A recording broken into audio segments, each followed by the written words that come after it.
I'm Sarah Wilson and you're listening to the Roots and All podcast. I'm here to help you get growing. Join me as I explore everything plant related both indoors and out and provide the information you need to create your perfect green environment.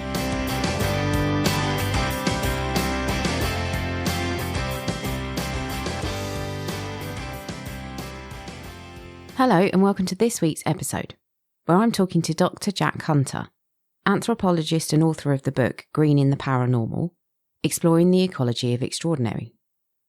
The book isn't about fairies at the bottom of the garden, although they do get a mention in the episode, but it looks more at ways for studying and engaging with the supernatural and considers how these might be useful when approaching the environmental crisis. I begin by asking Dr. Hunter about what his work entails. Okay, so I'm an anthropologist by training. So my background is in anthropology. I did a PhD in social anthropology at the University of Bristol. And my research for my PhD was all about spirit mediums in Bristol. So I found this small group of people who had developed trance and physical mediumship. And I spent a lot of time with them going to seances, interviewing them, and trying to find out what it was that motivated them to dedicate days of their lives over weeks and months and years to developing mediumship, which, from the mainstream materialist perspective, is an illusion, at best, or, fraudulent at worst. But these people were, genuine people. They were doing it out of their own desire to learn about their minds and to think about spirituality and all that kind of stuff. And I had some interesting experiences myself, which I might talk about a little bit later on. So basically, the gist of my research and writing has been, how can we talk about these kinds of, paranormal experiences, extraordinary experiences, religious experiences and things like that without trying to break them down or reduce them to an explanation that kind of takes away from something of the quality of those kind of experiences. Because when people have those experiences, they're profound, transformative, kinds of events, major parts of people's lives. And the mainstream approach has basically been to say that, those kinds of experiences are basically illusory, that they are, the product of, cognitive misfirings or whatever, or psychopathology. And my approach is to say, well, maybe that's the case in some circumstances, but there's a whole load of other interesting things going on around these issues that need to be taken into consideration. So I draw on parapsychology and all of that kind of stuff. And my most recent book has been focusing on the link between these extraordinary experiences and ecology, and sort of thinking about the motivations behind people who are engaged in environmental activism, permaculture and gardening and that kind of thing, and trying to understand what the relationship is between these experiences and people's desire to engage with the natural world. Yeah. I suppose this is probably quite subjective, but again, before we go any further, it might be worth if you could just define what is a paranormal event. Yeah. There's lots of different ways that people define paranormal events. But I think, if we take the word, we do a sort of like an etymological breakdown of the word and think about where it comes from. It actually comes from the work of a pioneering psychologist and paranormal researcher called Frederick Myers in the late 1800s, early 1900s.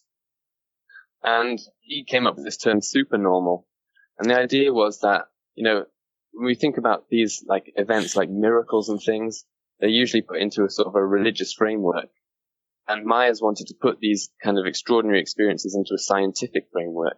So he came up with this term supernormal to kind of bring these experiences out of the religious kind of register and into a scientific conversation. And his definition of supernormal was basically any kind of experience or event that isn't explained by current science. Okay, so, for Myers and people in the 1800s, they were talking about things like ghost sightings and mediumship and all that kind of stuff. And they felt that, and I think this is probably still true today, that science doesn't have a good enough grasp on those kind of things. So we could think about a paranormal event in those terms. It's a kind of experience that doesn't seem to have an explanation in our current scientific terms. But other people have also taken a more kind of like suppose you could call it like a phenomenological approach to defining what the paranormal is. And they say that, paranormal is a kind of event when the distinction between the subjective and objective worlds breaks down. So we might have meaningful experiences, like we might see something out in the physical world that has a direct relevance to our interior world. It's kind of like the Jungian idea of synchronicities and that kind of thing. So we can think about the paranormal in lots of different ways, basically. Perhaps it's a breakdown of the subjective and the objective, or perhaps it's an event that doesn't have a scientific explanation. But yeah. Obviously, for the book that you've just written, you're looking at paranormal events that happen outdoors. And I did wonder, is that a more common occurrence globally than paranormal events that happen indoors? That's a good question. I think there is a lot of sort of evidence and a lot of writing in the academic literature about mystical experiences and those kind of things to suggest that, there's something about being immersed in natural systems that leads us into these kinds of extraordinary experiences. I'm not entirely sure what that thing is. Some people have suggested that it's sort of like, how we go out into nature and it kind of relaxes us and those kind of things. Walking into woodlands reduces our blood pressure and those kind of things. So maybe allowing us to kind of relax and enter into more kind of like flow states of consciousness and that kind of thing could be something to do with it. It could also be something to do with there being like, things out there in the environment that have an impact on us. So people like Paul Devereux have talked about, radiation and background electromagnetism and those kind of things that might be present in certain areas of the landscape. And that when human beings go into those places, these electromagnetic fields might interact with our brains in certain ways and give rise to various kinds of extraordinary experiences. So, that's another possibility, that there is actually something in the landscape that causes these experiences. And then we could even take it out, further into like an animistic idea that when we go out into the world, into forests and wilderness, that we are entering into a space that is occupied by lots of different kinds of animals and plants, and that perhaps, something to do with that kind of engagement is why these experiences arise in the natural world. This idea about indoor and outdoor experiences as well. I've been thinking about this, and actually, you think about indoor spaces, there isn't really any. We have walls and those kind of things. Walls are permeable. I live in the countryside, and we have, frogs and things coming into the house, spiders and things coming in. So, indoor and outdoor experiences, is there really that much of a difference between them? In ecologically thinking, the same air flows through the house and it goes outside and comes in. All of these different things are cycling in and out of the home. So even when we're inside, we're still connected to wider systems. Yeah, that's very true. Because I was thinking, actually there is a big distinction between the indoor and the outdoor worlds. And then would that be a totally different type of experience? But as you say, actually no, because everything is flowing together. And it's interesting that you mentioned Paul Devereux, because I wondered if you could start by giving an overview of what animism is. But then also he goes on to say in his essay in the book that he thinks that accepting animism in the modern world is, in quotes, a bridge too far. And I just wondered what you've thought about that. Are we that far removed that we can't even understand that concept? Yeah. Okay, well, animism, it's an academic term again. It comes from anthropology. It comes from the writings of a guy called E.B. Tylor, who lots of people hold up as kind of like one of the founding fathers of anthropology. And he looked at different religious traditions around the world, different cultures and societies, mostly based on the reports of, explorers and missionaries and things. And he identified within them this kind of what he thought of as like a common belief amongst pretty much all human beings or all human cultures in the existence of spiritual beings, the belief in spirits. And he thought that, you could go to the most, in using Victorian terminology, primitive tribes, or up to like, Catholicism and the world religions, and regardless of what kind of society you were looking at, you would find some form of animism taking place in there. So the world religions are just an extension of this primitive animism. But Tylor's ideas about animism were also bound up with, lots of things that were prevalent at the time, cultural ideas to do with social evolution and that kind of thing, where European societies viewed as the kind of the dominant societies that had, they'd evolved to a higher state than, non-Western societies. So the idea of animism kind of became pejorative.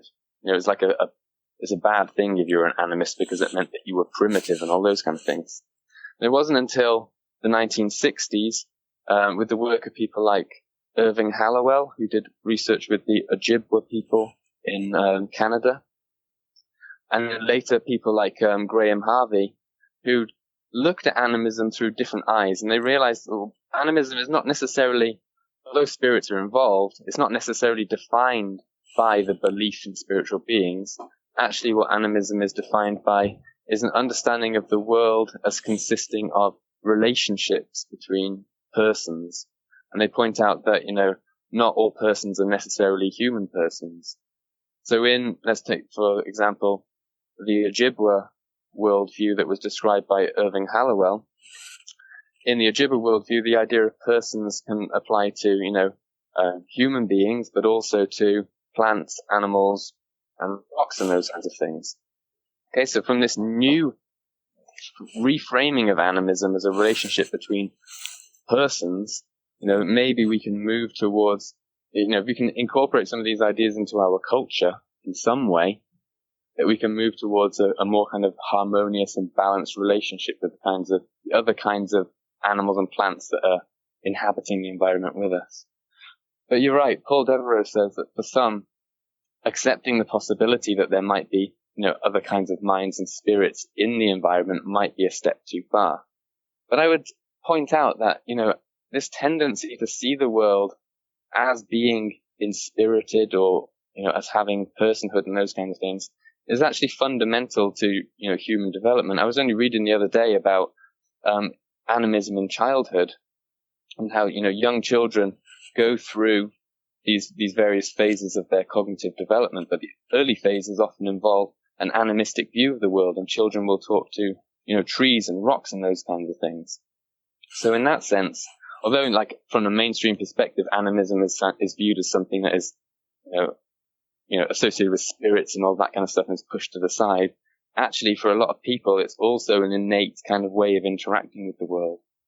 I was talking to some old people the other day that I was working with. We were making a fence, and they were talking about, we were chopping down a few trees to make these fences, and we were walking through the woods looking for the right kind of thickness trees and things. And these old guys were referring to the trees as him, let's say, or he over there, he looks like a good one, we'll take him. So I think actually a lot of people are already engaging in a kind of animistic way of thinking about the world, even if they're not necessarily aware of it. So it might be a step too far for some, but it also, a lot of people might be animists and not even be aware of it. Yeah, I think so. And I think I've probably read I think it was Charles Eisenstein's book, that we get that thumped out of us. Actually, we get ridiculed for doing it. So it does come naturally, but it's something that's maybe, forced out of us. But I have to ask the question that I'm sure you get asked all the time, which is, Have you had a paranormal experience in the outdoors yourself? Yeah. It's interesting because some of my most potent kind of experiences that I had during my field work, which, as I said, was on spirit mediumship. And at the time, I didn't think much of it, but actually, the groups that I was working with, all of their seances and the rituals that I attended took place outside in the garden shed. That was where they had their seance lodge. And obviously, I wasn't thinking at the time, this is like, 10 years ago now, I wasn't thinking in terms of ecology and all of that kind of stuff at the time. I was thinking in terms of, why do people believe in spirits and that kind of thing. But now looking back to it, I realize, all of these activities took place in the garden. We would walk through the garden to get to the seance room.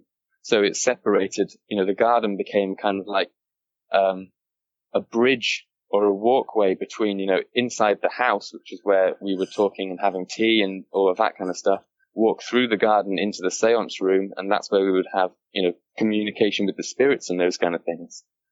And actually, when you look at these things historically, you see that a lot of ancient societies ancient Greeks, in ancient Egypt and Babylon, places like that, gardens were understood as kind of like, I've read somewhere them being described as antechambers to the netherworld. That the garden itself was a place where you would go to have interactions with spiritual beings. I read another interesting paper recently about the Aguaruna Jivaro people in Peru, and they have this form of gardening that is the domain of women. Okay, so the women do the gardening, but there's all sorts of different magical rituals that women have to perform in gardens in order to keep themselves safe, because gardens are kind of like a halfway point between the human world and the spirit world. So or you could think about it as halfway between the human world and the natural world. So it's a place where dangerous things can happen. And they have all of these magical rituals and special kinds of like rocks and things that they bring into the garden for protection, because the garden is this kind of like, some people have called it like a hybrid place, a place halfway between the spirit world and the human world. And we also have this idea of fairies at the bottom of the garden, don't we? Yeah. Tell your kids to go down to the bottom of the garden to find fairies if you want like 10 minutes peace. But I think there's a deeper thing running there, because the bottom of the garden is where the human world ebbs away and it becomes increasingly wild. There might be a patch of nettles down at the bottom of the garden or something like that, but it's the wilderness space in the garden. Yeah. And according to our folklore and things, that's where you go to have interactions with fairies and other than human consciousness. Yeah, that's so true. And it puts me in mind of the Japanese tea houses as well, where you kind of go through the process of moving through the garden, even if it's a very small one. Yeah, interesting. So I think a lot of humans nowadays feel quite separate from their ecosystems. And when I was reading the book, what struck me is, do you think there are any other species that are so disconnected from their own ecosystems? And if not, why? What makes us different as humans? What allows us to almost kind of turn our backs on our natural connections and just think that we're so apart from them? I think that the problem is mostly a cultural problem. It's to do with dominant cultures.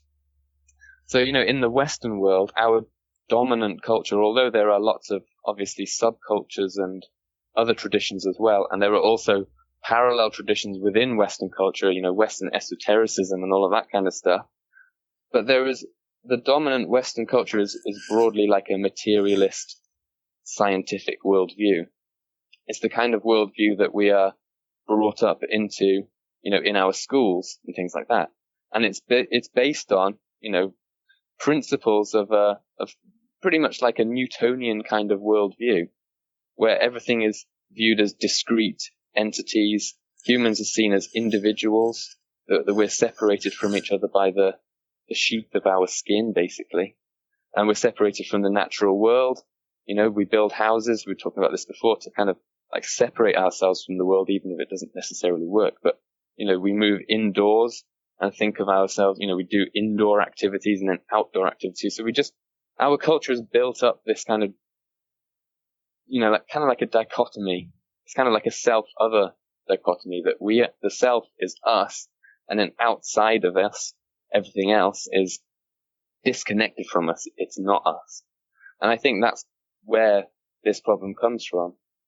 But I think it's a particularly Western kind of problem. If we go to talk to people in the Amazon rainforest, for example, their whole worldview and cosmology is we might even consider it an eco-philosophy, an eco worldview, that it's part of the ecosystem.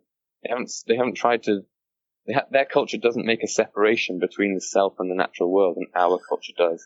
And I think, our Western culture does. And I think that's the main problem here. The other thing that I found really interesting in the book actually was, again, I suppose going back to the idea of actually interacting with nature and getting involved in it and actually thinking about yourself as part of the system, was that you found a really interesting correlation between people who interact with the natural world and people having extraordinary experiences. And I wondered what came first. Is it the fact that people are involved in the natural world and therefore they're having these experiences, or do these experiences lead to them then to to connect further with the natural world, or is it maybe a bit of both? Yeah, I think what I found was, what I found a few little pointers. Basically, I did a preliminary survey of permaculture practitioners, asking about the paranormal, extraordinary experiences, and that kind of thing. It was only a very rough survey, and the data that I got was, fairly limited. But I think the idea is that, it's a step that, someone else can build on at some point. And what I found was that quite a few people in the permaculture community, first of all, an interesting point was that they were quite averse to the idea of the paranormal. Some of them were, and they didn't see any connection between what I was interested in, extraordinary experiences and the paranormal. So some people, would fill in my questionnaire, kind of like as a joke, which is fair enough. But other people saw that there was a deep connection between permaculture and extraordinary experiences, or permaculture and spirituality. And part of the reason they thought that was because permaculture provides them with this kind of like a philosophy of interconnectedness, basically.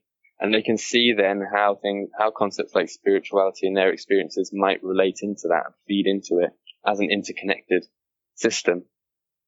So when I did this interview, some people said that they had through participating in permaculture gardens, through engaging with their gardens and interacting with the plants and animals in their gardens, that they'd had experiences of maybe like communication with the plants in some way, like a non-ordinary kind of communication. They might have heard a voice of the plants or something like that. Basically, those kinds of experiences that give people a sense that they are connected with the world, that they can have like a personal relationship with the tree, for instance. But it seems to me to be a feedback loop. So that actually, you have to engage with nature in order to have the extraordinary experiences. And then the extraordinary experiences kind of encourage us to re-engage with nature. But we also see in other kinds of extraordinary experiences, like even alien abductions, for example, that people come back from these experiences with an enhanced sense of connection to the natural world. The psychiatrist John Mack, who did this study of alien abductions in the 80s and 90s, thought that this was one of the key features of abduction narratives, was that people come back with a message that the world is in danger. Okay, so you can then have extraordinary experiences leading into a desire to participate in ecological activism or to create gardens and those kind of things. So I don't think it's like it's an either-or thing. It's a feedback loop, so you can kind of jump into it anywhere. You might have a spontaneous mystical experience or something, or a spontaneous paranormal event or a psychedelic experience or something, and then you come back from that and you feel an enhanced connection to nature, so you engage with the world. Or you might start off as a gardener or, a scientist or a botanist or whatever, and through your engagement with the world on a very practical scientific level, for example, you then have extraordinary experiences. So it doesn't matter where you come at it from, it's a feedback loop that you end up in, I think. Yeah, that's really interesting. So talking about kind of people who are maybe a bit skeptical, I do think obviously there is a bit of a disconnect between those people who are sort of rooted in the scientific community and those who are maybe coming at it from a indigenous knowledge perspective. But it seems to me, from reading the book, that actually the end goal is the same. Everybody wants to stop the destruction of the environment, whether you are coming at it from a scientific perspective or a kind of a more, I don't know what the right word is, I suppose like an innate wisdom that people would have if they are more connected to the environment. But the end goal is the same. So where is the disconnect? Is there a way of getting those two polar opposites perspectives to work together to produce something that would be mutually beneficial all round? Yeah, I definitely think that there is scope for, for example, collaboration between indigenous perspectives and science. And, there are people like Robin Wall Kimmerer who were working on making this kind of weave between indigenous worldviews and scientific worldviews, which I think is really important. But the other thing that we have to bear in mind as well is that there are also different motives going on. There is the science community, and the science community is agreeing that climate change is a big problem. There are the indigenous and spiritual communities, who are saying that this is a big problem. But then you're asking where the disconnect is, there are other motives as well. There is all of the money and industry and all of those kind of things that are going on, which, they move towards regardless of both the science or the spirituality. The motive is wealth, essentially. Mm. So I think that's probably part of where the problem lies. That our culture isn't based around, a scientific worldview, and it isn't based around a religious or spiritual worldview. It's based around an economic worldview. And that, I think, is part of the problem. Maybe even the big problem is that we don't see the world for what it is. We see it for, what it can do for us. This is something to do with the idea of, in deep ecology, they talk about intrinsic value. Everything is essentially equal. All living things have an intrinsic value. Whereas, from the mainstream kind of, I suppose we could call it capitalist point of view, everything has a value, not innate to itself, but for what it can do for human beings as a resource. And that is the kind of the main narrative that continues to drive ecological destruction. So how could the embrace of the paranormal help us overcome that crisis? Can it, Well, I think it's a part of it. I'm not saying that embracing the existence of spirits and all of those kinds of things will be a cure-all, and that all of a sudden, if people suddenly start to believe in the paranormal, that the ecological crisis will go away. But there is something about the paranormal, about the worldview that it reveals, of an interconnected cosmos inhabited by lots of different kinds of intelligence. Whether we're talking about extraterrestrial intelligences or nature spirits or, Bigfoot or Nessie or whatever. The idea is that there are lots of different kinds of minds. And we also have in the paranormal things like telepathy, psi, and those kind of things which suggest an interconnected, cosmos.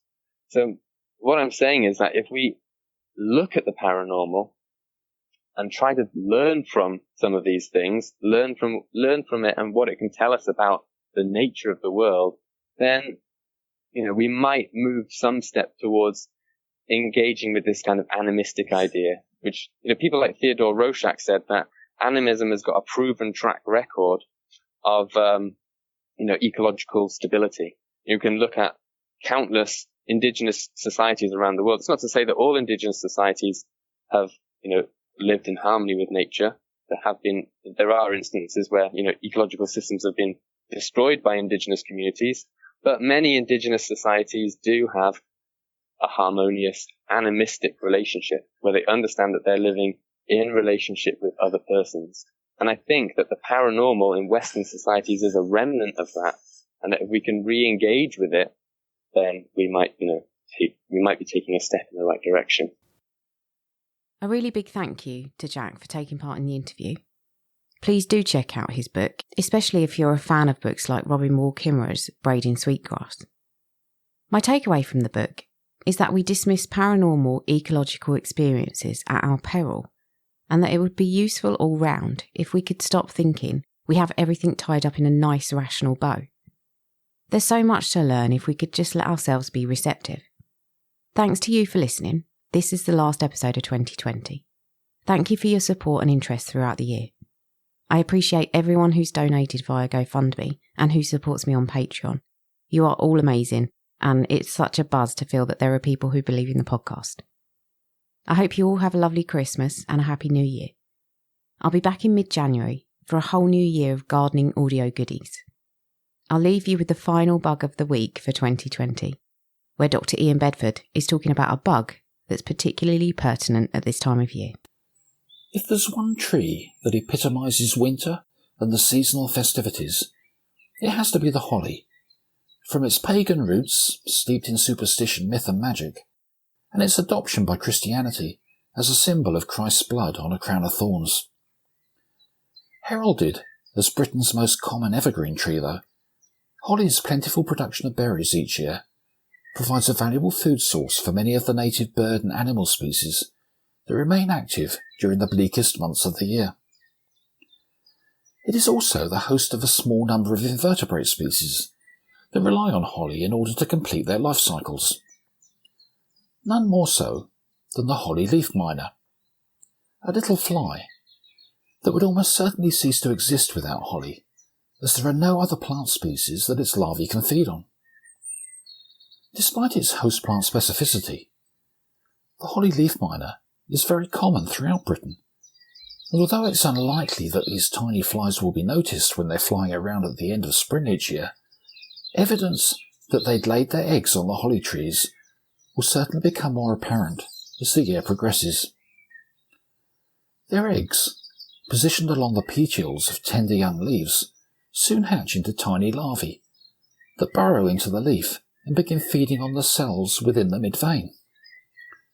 Throughout the summer months, they slowly work their way through the vein towards the tip of the leaf, and then, as winter approaches, they move out into the leaf blades, creating pale green transparent blotches as they mine their way through the leaf cells.